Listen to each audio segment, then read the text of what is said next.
નમસ્કાર. તો ચાલો સીધા જ ડાઈવ મારીએ ટેકનોલોજીના લેટેસ્ટ સમાચારોમાં. એવા અપડેટ્સ જે આપણા રોજિંદા જીવન પર સીધી અસર કરે છે. સારું, તો ચાલો એક એવી સમસ્યાથી શરૂઆત કરીએ જે લગભગ આપણા બધાની કોમન છે.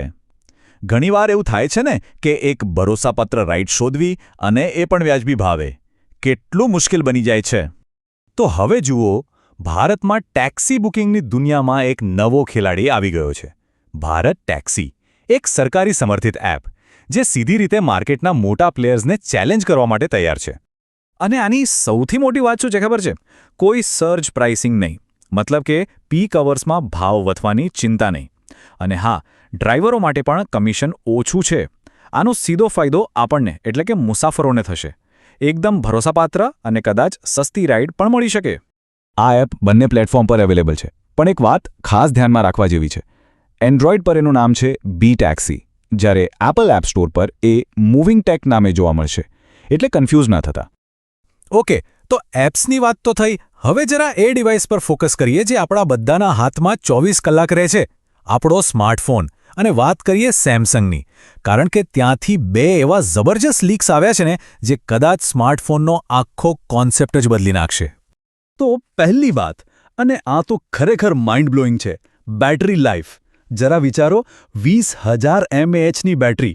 હા, સાચું સાંભળ્યું. સેમસંગ એક એવી જંગી બેટરી પર કામ કરી રહ્યું છે જેનો મતલબ છે કે કદાચ દિવસો સુધી ફોનને ચાર્જ કરવાની જરૂર જ ન પડે.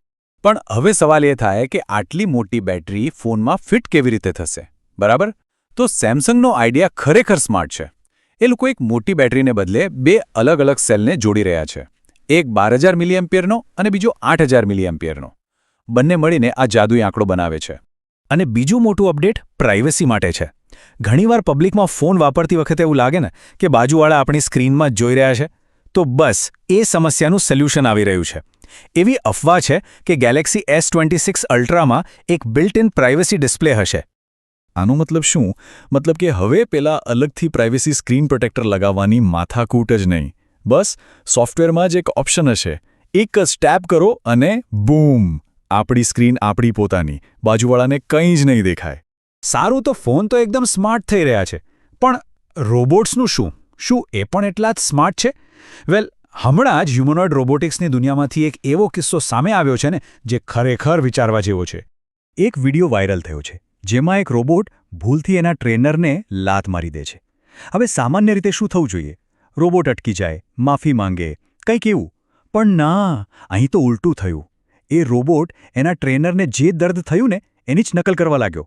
આ બતાવે છે કે એઆઈ હજી ઇમોશન્સ સમજવાથી કેટલું દૂર છે. આવી ઘટનાઓ આપણને ભવિષ્યની કલ્પના અને આજની હકીકત વચ્ચેનો ગેપ બતાવે છે.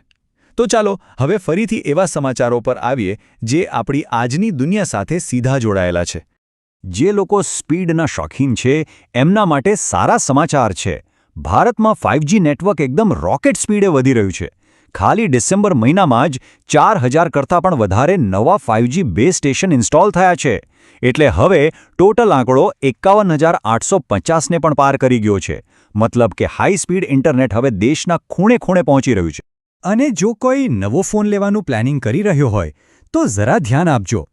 રિયલમીની નવી 16 પ્રો સિરીઝ 6 જાન્યુઆરીએ લોન્ચ થઈ રહી છે અને એની કિંમતો લોન્ચ પહેલાં જ લીક થઈ ગઈ છે. પણ માર્કેટમાં કોમ્પિટિશન પણ જબરદસ્ત છે.